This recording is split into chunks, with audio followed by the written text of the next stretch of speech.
बात करना है एप्लीकेशंस क्या क्या होती है स्टिक्स की ना। तो हमने कुछ लास्ट क्लास तक कुछ चीजें देखी थी। एप्लीकेशन की बात करें तो बैलेंसिंग ऑफ सिंबल्स, जिस लास्ट हमने जो क्वेश्चन देखा ना, सिंबल्स को बैलेंस करने के लिए हम स्टिक का यूज करते हैं। तो ऑब्वियसली एक एक्सरसाइज आप लोगों के लिए है कि आप उसको परफॉर्म करेंगे। जो भी हम redo undo features at many places like editors, Photoshop, browser वगैरह में जो भी हम रीडू अंडू का ऑप्शन यूज करते हैं ना, तो कंट्रोल जेड कंट्रोल वाई जो यूज करना है, it is an example of stack. Forward and backward features in web browser है ना। वेब ब्राउजर में हम जब बैक करना है तो लास्ट वाली विंडो ही ओपन होती है जो कि हमने लास्ट में क्लोज करी थी। It is an example of stack. Used in many algorithms like Tower of Hanoi, Tree Travel Search, DFS Search। यहाँ पर भी हम किसका यूज करना है, स्टेक का यूज करना है। ट्री ट्रेवल सर्च के लिए भी ट्री में जब भी कोई भी नोड हमें ट्रेवल्स करना होता है तो भी स्टेक यूज किया जाता है वहां पे। कुछ पॉलिश नोटेशंस होते हैं, इन पॉलिश नोटेशंस के कन्वर्जन के लिए भी हम स्टेक का यूज करते हैं। एक स्ट्रिंग को रिवर्स करने का प्रोग्राम यदि हम बनाना चाहे तो भी हम स्टेक का यूज करते हैं, राइट। तो एक एप्लीकेशन एक प्रोग्राम और बनाकर लाइएगा टू रिवर्स अ स्ट्रिंग। हाँ, रिवर्स मेथड बिना लगाए हमें एक स्ट्रिंग को रिवर्स करना है। तो इसे किस तरीके से करेंगे वो एक प्रोग्राम बनाकर लाएगा। तो 3 प्रोग्राम हो जाते हैं आपके लिए। एक हो जाता है आई थिंक बाउंसिंग बॉल का, एक होता है वैलिड पैरेंथेसिस का, एक होता है स्ट्रिंग रिवर्स का। Okay. Then when function subprogram is called, when a function is called in the function is called, the last will be completed first. It is the property of stack, जैसे memory array space। जब function के अंदर हम function वगैरह call कर रहे होते हैं ना, तो हमने कहा कि मल्टीपल पैरेंथेसिस लगे हैं तो सबसे पहले इनर मोस्ट सॉल्व होगा, then outer, then outer, then outer, right. तो ये सभी स्टैक की applications. What is tower of Hanoi? तो इस तरीके का गेम आई थिंक हमने देखा हुआ या कहीं ना कहीं खेला हुआ है, जिसमें एक बार होती है, एक बेस होता है, उस बेस पर 3 बार होती है और उस बार पर कुछ डिस्क होती है, राइट। तो इसे कहते हैं टावर ऑफ हनई। तो जनरली इसमें कंसर्न ये होता है कि इन डिस्क को सेम हमें किसी दूसरे एंड टावर पर शिफ्ट कर, बट कैसे? सबसे नीचे बिगर डिस्क होनी चाहिए, देन उसके बाद उससे बिगर, उससे स्मॉलर, देन उसके बाद smaller, then smaller smaller smaller, ऐसे चलते जाए, राइट। तो इसको शिफ्ट करने के कुछ रूल होते हैं। रूल क्या है? At a time you can move only one disc. एक बार में एक डिस्क को ही हम मूव कर सकते हैं। Small disc can not be set on top of the large disc. Small disc can not be set on the top of the large. No, a large disk cannot be set on the top of the small disk. Large disk cannot be set on the top of the small disk. Right? तो एक small disc के ऊपर कभी भी large disc set नहीं हो सकती ना। तो अगर हम इसी का एक एग्जांपल लें कि हमें ये मूवमेंट करनी है तो किस तरीके से होगी। हमने माना हमारे पास एक टावर है, 1 2 3।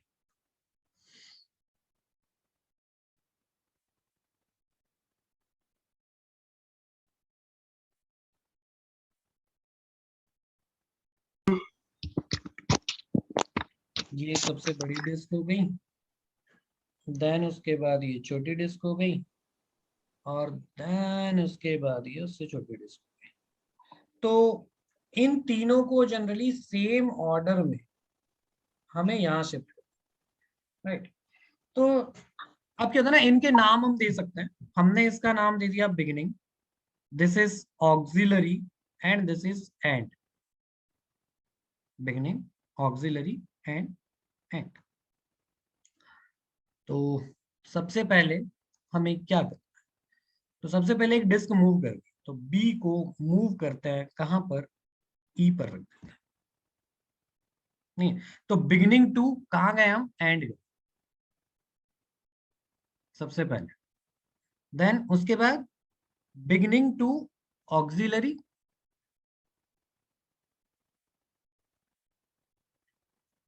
क्योंकि इस डिस्क को यहां नहीं रख सकते, एक बड़ी डिस्क छोटी डिस्क के ऊपर सेट नहीं हो सकती है, तो इसको कहाँ रखेंगे हम, उधर ही रखेंगे। ओके, अब क्या करते हैं, इस छोटी वाली को इस बड़े के ऊपर रखते हैं, means end to auxiliary, right, then beginning to and,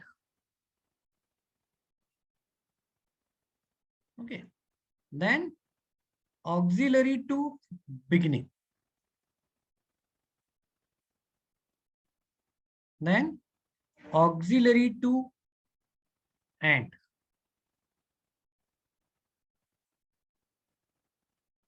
और at last beginning to end।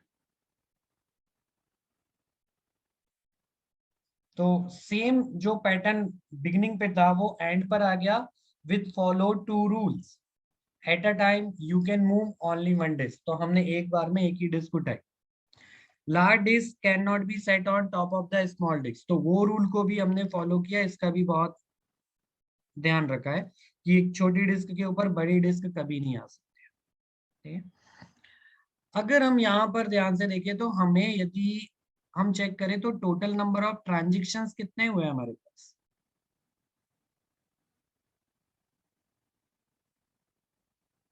7, right.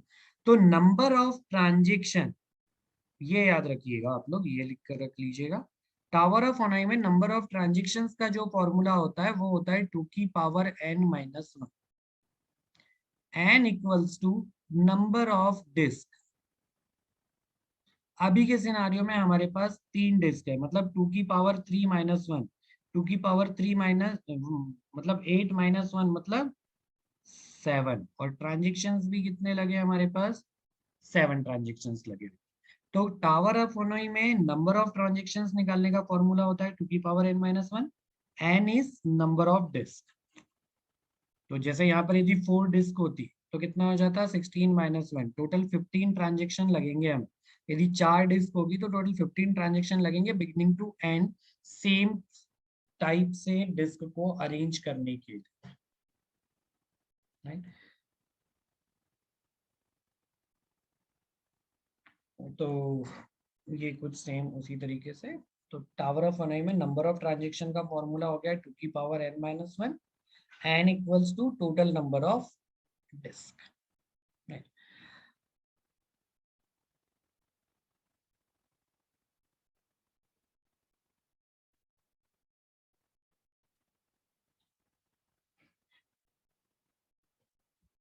अगर इसके लिए जनरली हम एक प्रोग्राम बना सकते हैं ना, तो आपके लिए चौथा task, write a program to solve tower of Hanoi in Python. अभी बात करते हैं पॉलिश नोटेशन, जो अभी हमने समझा था। पॉलिश नोटेशन का मतलब होता है infix to postfix and prefix conversion. तो जो भी एक इनफिक्स इक्वेशन हमें मिली होती है, इनफिक्स इक्वेशन मतलब यहाँ पर एक इनफिक्स इक्वेशन है, a plus B plus C minus D divided by G, right. This is infix expression. अब जनरली इनफिक्स एक्सप्रेशन मतलब वो सारे एक्सप्रेशन जो नॉर्मली हमारे पास कोई भी एक इक्वेशन होती है उन्हें हम इनफिक्स एक्सप्रेशन कहते हैं। इसको पोस्टफिक्स या प्रीफिक्स में कन्वर्ट करने का मतलब होता है, जनरली ये जो बनाई गई थी, ये बनाई गई थी, ये जो एक्स्ट्रा हमारे पास पैरेंथेसिस होता है इन्हें रिमूव करने के लिए, क्योंकि पैरेंथेसिस का कोई काम नहीं है जब इक्वेशन में, तो वो है क्यों, बिना उसके इजीली एक इक्वेशन को सॉल्व किया जा सकता है, राइट। तो पैरेंथेसिस कोई ऑपरेटर तो होता नहीं, जब ऑपरेटर नहीं है तो उन मल्टीपल पैरेंथेसिस बहुत सारे हो जाते हैं, तो उन्हें रिमूव करने के लिए हम पॉलिश नोटेशंस का यूज करते हैं, जिसे हम पोस्टफिक्स या प्रीफिक्स एक्सप्रेशन कहते हैं, और this is an example of stack, stack के थ्रू इसे सॉल्व किया जाता है। तो हम दोनों तरीके से समझेंगे, विदाउट स्टेक और विद स्टेक, दोनों तरीके से ये किस तरीके से सॉल्व। यदि इसी एक्सप्रेशन की बात करें और a की वैल्यू 6, b की वैल्यू 4, c की वैल्यू 6, d की वैल्यू 2 और g की वैल्यू 2 ले, तो हमारे पास इक्वेशन क्या बनती है, 6 plus 4 plus 6 minus 2 divided by 2, तो 10 प्लस 4 डिवाइडेड बाई 2, तो 10 प्लस 2, रिजल्ट आता है 12, राइट। इसी इक्वेशन को हम कन्वर्ट करते हैं पोस्ट फिक्स एक्सप्रेशन। तो पोस्ट फिक्स एक्सप्रेशन का मतलब होता है किसी भी इक्वेशन में से ऑपरेंड देन ऑपरेटर। तो सबसे पहले ऑपरेंड लिख लिया जाता है, देन उसके बाद ऑपरेटर लिख लिया जाता है। यदि हम सिंपल लिखे कि a प्लस बी एक इक्वेशन है, इसको पोस्ट फिक्स में कन्वर्ट करना, तो इसका पोस्ट फिक्स एक्सप्रेशन क्या होगा, ए बी प्लस। तो जो भी ऑपरेटर होता है वो कहाँ चला जाता है, ऑपरेंड के बाद। तो एक एक्सप्रेशन में ऑपरेंड होते हैं और ऑपरेटर होते हैं। तो अब ये कंप्लीट एक इक्वेशन, अब ये ऑपरेंड बन चुका है, ए बी प्लस क्या बन गया, अब एक ऑपरेंड बन गया। तो इसी को हम पोस्ट फिक्स में यदि कन्वर्ट करना चाहे तो क्या बनेगा, यदि हम इसको यहाँ पर लिख ले a plus B plus C minus D divided by G, right. तो सबसे पहले अब यहाँ पर हमें प्रेसिडेंस पता होना चाहिए, सबसे पहले क्या सॉल्व होता है। तो सबसे पहले सॉल्व होता है पैरेंथेसिस, राइट। इसके बाद सॉल्व होता है आपका एक्सपोनेंट, एक्सपोनेंट के बाद सॉल्व होगा आपका मल्टीप्लाई,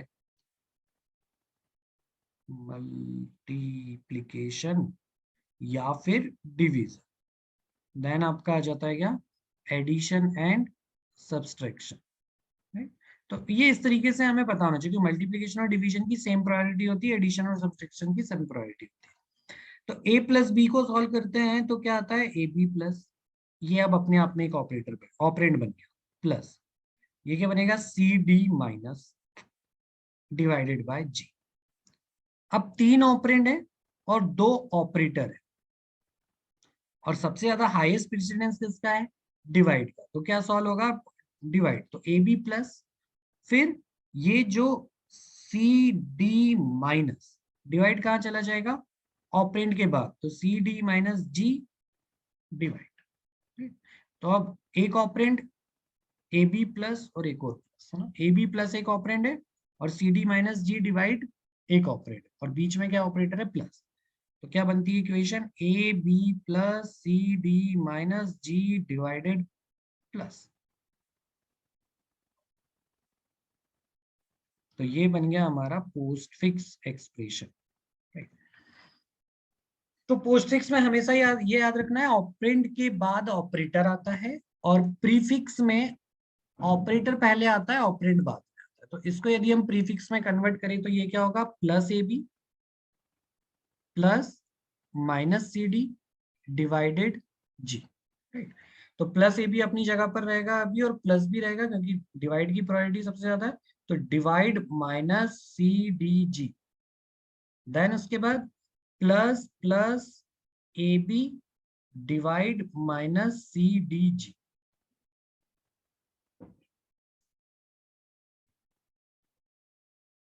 राइट। तो ये प्रीफिक्स फाइनल एक्सप्रेशन आता है। बट क्या होता है ना कि प्रीफिक्स में सबसे पहले हम ऑपरेटर ले लेते हैं।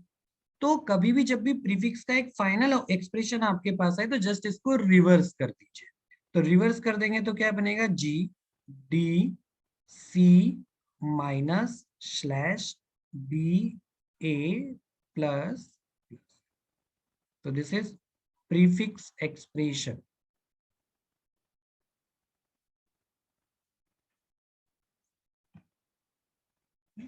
तो पहले इन्हें कर देखिए मैनुअल प्रोसेस से, देन हम इनको समझेंगे स्टेक के थ्रू। अभी हम स्टेक पर नहीं है। तो फिर इसको हमें सॉल्व भी करना है। यदि हम अब ये इक्वेशन आ गई तो ए की वैल्यू रखे 6, बी की वैल्यू रखे 4, प्लस 6 2 माइनस 2 डिवाइड प्लस, तो अब इस इक्वेशन को कैसे सॉल्व, राइट। तो वो चीजें हम ये स्टेक के थ्रू किस तरीके से सॉल्व। तो यहाँ पर कंडीशन ये है, if operand is encountered in expression, तो जनरली ये एक्सप्रेशन है, हमने इसे सिक्वेंशियली कुछ इस तरीके से अरेंज कर रखा है। हम नीचे से ऊपर भी जा सकते हैं, ऊपर से नीचे से कोई फर्क नहीं पड़ता, बट एक्सप्रेशन शुरुआत कहाँ से होगा, 6 से स्टार्ट होगा, मतलब लेफ्ट साइड से। तो यदि if operand is encounter then put it into the stack, right, this is our result stack. हम इसको मानकर चलते कि ये हमारा एक स्टेक है जहां पर हम कंटिन्यूअसली वैल्यूज पुट करने वाले। तो सबसे पहले यदि हम एक्सप्रेशन की बात करें तो एक्सप्रेशन में से वैल्यू आती है 6, राइट। तो 6 क्या है, एक operand. If operand is encountered then put it into the stack, तो स्टेक में रख दिए 6 को, ठीक है भैया। फिर आगे बढ़ते हैं, नेक्स्ट क्या आया 4, 4 ऑल्सो एन ऑपरेंड, तो उसको भी कहां रख देते हैं, स्टेक में, ठीक है। देन आता है हमारे पास प्लस। अब plus is a operator, plus is an operator, तो if operator is encounter then perform B operator A. तो जनरली ये जो सिंबल होता है ना, इसके आजू बाजू सर्कल होता है, अब वो सर्कल लग नहीं पाया इसलिए लगा नहीं वहां पे। तो बी ऑपरेटर है, तो इस सिंबल को जनरली कहा जाता है ऑपरेटर का सिंबल, तो ये हमारा ऑपरेटर का सिंबल। तो बी ऑपरेटर है और बी किसकी वैल्यू है, नेक्स्ट टू टॉप, और ए किसकी वैल्यू है, टॉप। कहां पर, इन स्टेक। स्टेक में जो भी टॉप पर एलिमेंट होगा वो ए में असाइन होगा, और टॉप के बाद का जो एलिमेंट होगा वो बी में असाइन। अभी की इक्वेशन की बात करें तो ए में वैल्यू आती है 4 और बी में वैल्यू आती है 6, क्योंकि ए में टॉप, टॉप पर क्या है 4 है, नेक्स्ट टू टॉप क्या है बी, बी में कितनी वैल्यू 6, और ऑपरेटर क्या यूज करना है हमें, प्लस, क्योंकि ऑपरेटर मिल रहा है हमें प्लस। तो 6 + 4 कितना हो गया 10। तो अगर कोई भी ऑपरेटर इनकाउंटर्ड होता है तो हमें परफॉर्म करना है एक ऑपरेशन, बी ऑपरेटर ए।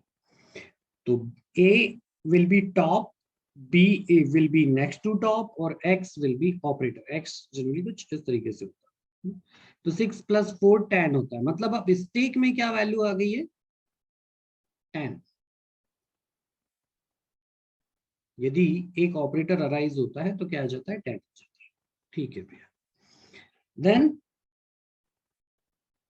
6, अब एक ऑपरेशन परफॉर्म हो गया, अब क्या आता है नेक्स्ट एक्सप्रेशन के थ्रू 6, 6 क्या है, एक operand. If operand is encountered then put it into the stack, तो स्टेक में रख दिया। फिर आता है 2, if operate is encountered then put into the stack, इसको भी स्टेक में रख दिया। देन आता है माइनस, माइनस इज ऑपरेटर, तो ऑपरेटर टॉप में क्या है 2, नेक्स्ट टू टॉप क्या है 6 मींस 4, राइट। तो ये टॉप है अभी 2 और उसका नेक्स्ट टू टॉप है 6, 10 के साथ हम अभी कुछ नहीं करते, दो स्टेक एलिमेंट के साथ ऑपरेशन परफॉर्म हुआ, एक रिजल्ट आता है 4 और ये चला जाता है हमारे स्टेक। तो कितना आ गया यहाँ पर 4, यदि माइनस एनकाउंटर्ड होता है तो। उसके बाद आता है फिर से एक ऑपरेंड 2, ऑपरेंड है तो ऑब्वियसली स्टेक में चला जाएगा। देन आता है डिवाइड, डिवाइड है तो स्टेक में नहीं जाएगा, बी ऑपरेटर ए परफॉर्म। टॉप में है 2, नेक्स्ट टू टॉप है 4, तो 4 डिवाइडेड बाय 2 कितना आ जाता है 2, तो 2 और 4 कितना हो जाएगा यहाँ पे 2।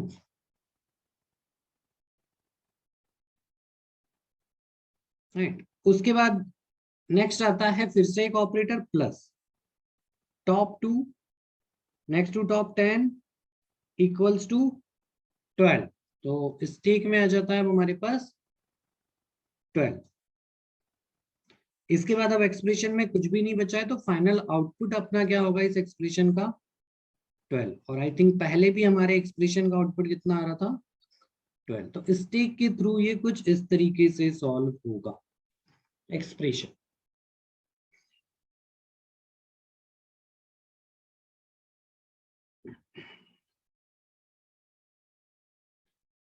This is an expression, infix expression है हमारे पास आज, बढ़िया, ठीक है।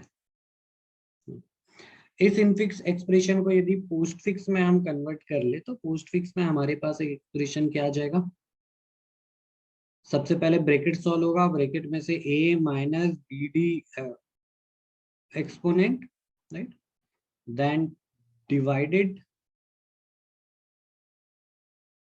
ये अभी पैरेंथेसिस है, E plus F minus G, एक एक करके कर लेते हैं। ये आ जाएगा फिर A B D exponent minus divided by E plus F minus G. तो ये एक ऑपरेटर, यहाँ पर प्रायोरिटी अब इसकी है, तो A B D exponent minus E forward slash plus F minus G ना। अब सेम प्रायोरिटी ऑपरेटर है प्लस और माइनस, तो हम चलेंगे लेफ्ट टू राइट। तो सबसे पहले प्लस सॉल्व होगा, तो A B D exponent minus E divided F plus और माइनस जी आएगा, माइनस जी आएगा तो ये जी माइनस हो जाएगा बाद में ना, पूरा एक्सप्रेशन लेकर ये हो जाएगा जी माइनस। तो A B D exponent minus E divided by F plus G minus, तो ये कंप्लीट एक हमारे पास एक्सप्रेशन आ जाता है। A B D exponent minus E F plus G minus.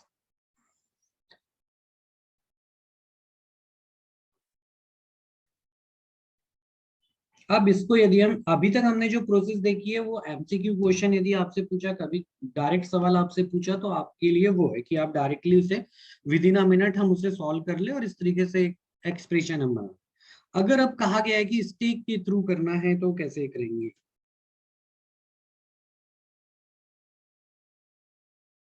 Right, तो ये एक्सप्रेशन ई हम मानकर चलते हैं, तो ई एक्सप्रेशन को हमने रखा इधर पे, हम इधर पर रखते जाएंगे एक एक करके। दिस इज अवर चार्ट, हम बना लेते हैं।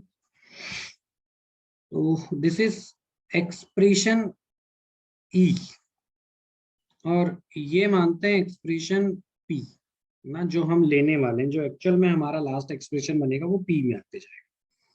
तो ये हो गया एक्सप्रेशन ई, ये हो गया एक्सप्रेशन पी, और बीच में हमारे पास है स्टेक। हमें सॉल्व करना है इसे स्टेक के थ्रू। ठीक है, तो सबसे पहले एक्सप्रेशन में क्या आता है? ई में एक पैरेंथेसिस, राइट, पैरेंथेसिस आ रहा है तो उसको रख देते हैं स्टेक में। देन उसके बाद आता है ए, अगर कोई भी ऑपरेंड एनकाउंटर्ड होता है तो उसे पास कर देना है हमें expression P.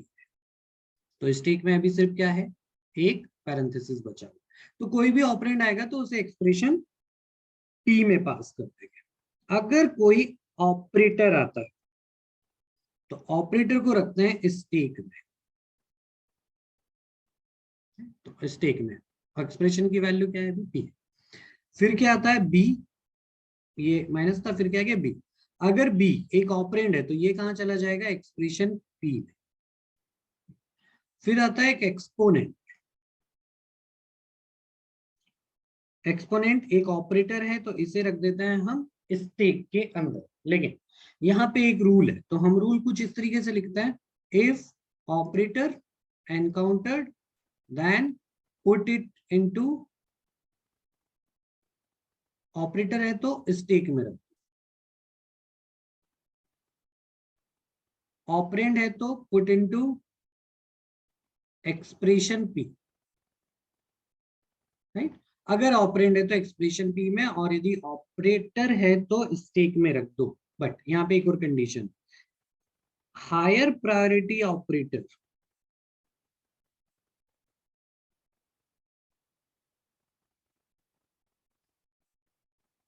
Can be top of lower priority operator.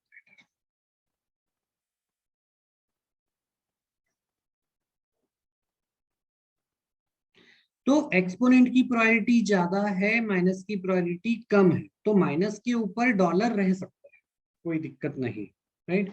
तो यहाँ पर क्या बनेगा? अभी एक्सप्रेशन में हमारे पास ए बी ही है। अब आता है फिर डी, तो डी है मतलब ऑपरेंड है, तो यहाँ पर स्टेक में बचा हुआ है ब्रैकेट माइनस एक्सपोनेंट, और एक्सप्रेशन में आ गया A B and D. Okay, अब क्या आ रहा है? एक ब्रैकेट, राइट। अगर ब्रेकेट एनकाउंटर्ड होता है और स्टेक में यदि एक ओपनिंग एंड क्लोजिंग ब्रेकेट मिलते हैं तो क्या करना है, ओपनिंग ब्रेकेट क्लोजिंग ब्रेकेट को क्लोज कर देता है, मतलब ये दोनों एक दूसरे को काट देते हैं, ये दोनों एक दूसरे को रिमूव कर देते हैं। फिर क्या बचा है स्टेक में, माइनस और डॉलर। यदि स्टेक में कभी भी ओपनिंग ब्रेकेट और क्लोजिंग ब्रेकेट आ जाए साथ में तो वो दोनों एक दूसरे को खत्म कर देते हैं, और स्टेक के जो भी ऑपरेटर है वो top to bottom exponent P में ट्रांसफर कर दिए जाते हैं, राइट। टॉप टू बॉटम कहे तो जो सबसे लास्ट में लिखा होगा वो टॉप में होगा, तो यहां पर किस तरीके से चला जाएगा, A B D dollar minus. तो कंडीशन क्या होगी, इफ सो हम इसको इस तरीके से लिखते हैं,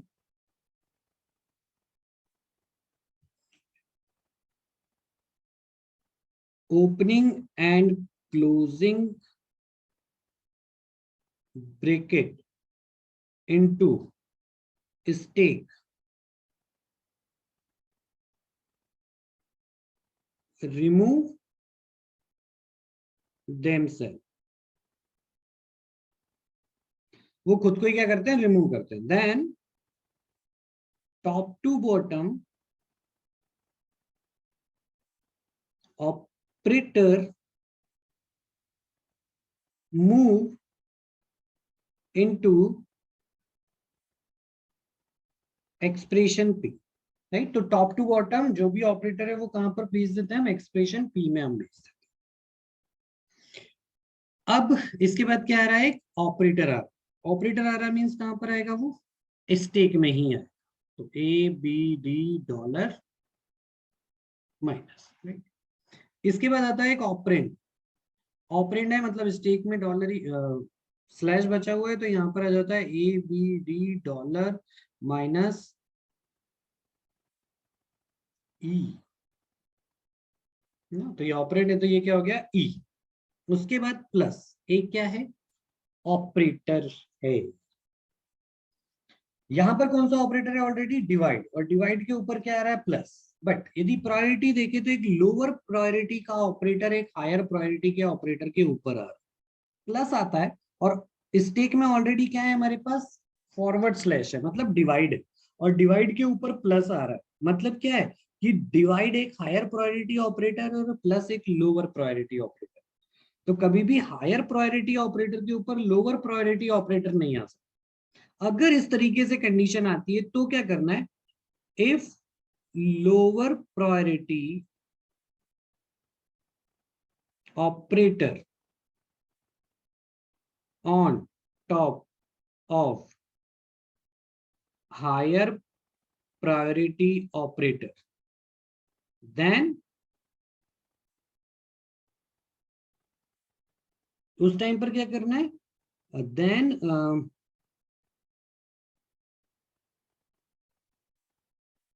remaining all operator move into expression p, right. तो यदि प्लस आता है तो प्लस को रखेंगे हम यहां पर स्टेक में, इसके अलावा जितने भी ऑपरेटर्स होंगे वो शिफ्ट हो जाते हैं एक्सप्रेशन पी में। तो डॉलर माइनस ही क्या ऑपरेटर था सिर्फ यहाँ पर, डिवाइड, तो डिवाइड यहाँ पर ट्रांसफर हो जाएगा, तो डिवाइड कहाँ चला जाएगा, उस ओर चला जाएगा एक्सप्रेशन पी में। तो अगर एक लोअर प्रायोरिटी का ऑपरेटर एक हायर प्रायोरिटी के ऑपरेटर के ऊपर आता है तो लोअर प्रायोरिटी के ऑपरेटर को स्टेक में रहने दो, उसके अलावा जितने भी ऑपरेटर्स हैं उन्हें टॉप टू बॉटम कहां पर शिफ्ट कर दो, एक्सप्रेशन पी में शिफ्ट कर। तो ये एक्सप्रेशन एक बना, लेकिन अभी खत्म नहीं हुआ, तो हम थोड़ा सा इसको मिटा देते हैं, 4 शायद स्टेज लगेगी अभी हमें। ये लास्ट स्टेज थी, इसको यहाँ पर लिख लेते हैं, लास्ट स्टेज थी प्लस, तो यहाँ पर बचा प्लस, और यहाँ पर हो गया final expression A B D exponent minus E divide, right.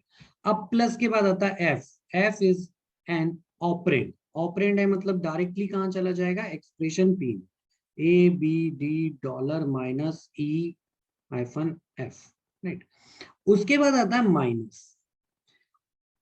अब प्लस और माइनस दोनों की प्रायोरिटी कितनी है, सेम है, तो प्लस और माइनस की प्रायोरिटी दोनों की कितनी है, सेम है। तो क्या करेंगे, तो यही वाली condition, if lower priority operator और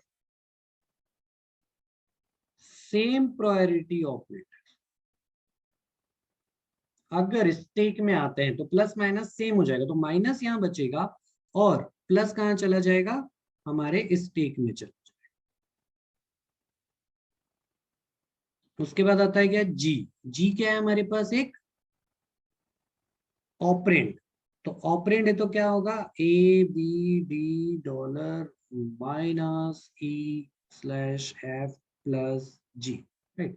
अगर एक्सप्रेशन में अब कुछ भी नहीं बचा है तो स्टेक में जो भी लास्ट ऑपरेटर होता है वो कहां शिफ्ट हो जाता है, फिर एक्सप्रेशन पी में, राइट। अब ये होता कैसे है, तो इसका एक रूल इस तरीके से होता है कि जब भी हम स्टेक बनाते हैं ना तो डिफॉल्ट इनिशियलाइज करते हैं उसको एक ओपनिंग ब्रैकेट से, और जब एक्सप्रेशन खत्म होता है तो हम मानकर चलते हैं एक्सप्रेशन खत्म हो गया तो हमने डाल रखा होता है वहां पे क्लोजिंग ब्रैकेट। तो ऑब्वियसली जब स्टेक में एक रूल हमने पढ़ा था, यदि ओपनिंग एंड क्लोजिंग ब्रैकेट आते हैं साथ में तो वो दोनों आपस में अपने आप को रिमूव करते हैं, और जितने भी ऑपरेटर्स होते हैं वो टॉप टू बॉटम कहाँ शिफ्ट हो जाते हैं, हमारे एक्सप्रेशन पी में। तो ऑब्वियसली एक ही बचा है तो वो टॉप टू बॉटम ये यहाँ पर शिफ्ट हो गया माइनस, तो this is our final expression. और आई थिंक ये दोनों हमारे मैच हो गए, right. ABD exponent minus E forward slash F plus G minus, right. तो स्टेक के थ्रू सॉल्व करने के लिए हमें कुछ रूल्स फॉलो करने हैं, ध्यान से सुनिए, थोड़ा थोड़ा लिखना चाहे लिख सकते हैं। If operand encountered, then put it into expression P. अगर ऑपरेंड आता है तो कहां रख दीजिए, एक्सप्रेशन P में रख दीजिए, पहला कंडीशन। दूसरा condition, if operator encountered then put it into stack. अगर ऑपरेटर आता है तो उसको स्टेक में रखते जाओ, ठीक है भैया। अब बात करते हैं ऑपरेटर की कंडीशंस की। अगर एक हायर प्रायोरिटी का ऑपरेटर, एक हायर प्रायोरिटी का operator can be top of the lower priority operator, तो एक लोअर प्रायोरिटी ऑपरेटर के ऊपर एक हायर प्रायोरिटी का ऑपरेटर आ सकता है, इसमें कोई भी चेंजेस नहीं करने, वो स्टेक में ही रहे। लेकिन अगर एक लोअर प्रायोरिटी ऑपरेटर या फिर सेम प्रायोरिटी ऑपरेटर स्टेक में आते हैं तो क्या करना है, उस ऑपरेटर को स्टेक में रहने देना है और बाकी जितने भी ऑपरेटर्स स्टेक में थे उन्हें top to bottom expression P में ट्रांसफर कर देना। लास्ट रूल होता है, ओपनिंग और क्लोजिंग ब्रैकेट यदि स्टेक में आते हैं तो वो आपस में एक दूसरे को रिमूव कर देते हैं, देन जो भी ऑपरेटर्स बचते हैं वो top to bottom stack expression P में ट्रांसफर हो जाते हैं, मूव हो जाते हैं। तो ये 4-5 रूल है जो हमें फॉलो करने हैं, जो हमें याद रखना है। तो कोई भी इनफिक्स एक्सप्रेशन को हम पोस्ट फिक्स एक्सप्रेशन या प्रीफिक्स एक्सप्रेशन में, अभी हम पोस्ट फिक्स की बात करते हैं, तो पोस्ट फिक्स एक्सप्रेशन में हम कन्वर्ट कर सकते हैं।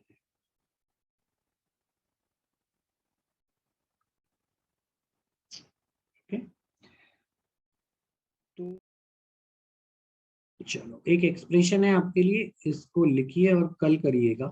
a plus B multiply by C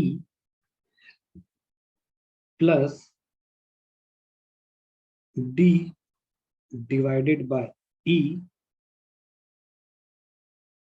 exponent F divided by, G ये फुल डिवाइडेड बाय एच। ये इनफिक्स एक्सप्रेशन है, इसको आपको प्रीफिक्स में कन्वर्ट करना है, पोस्टफिक्स में कन्वर्ट करना है, ये मैनुअल मेथड होगी, और विथ स्टेक, स्टेक के थ्रू इसे पोस्टफिक्स में कन्वर्ट करना है। देयर आर 3 ऑपरेशंस जो आपने परफॉर्म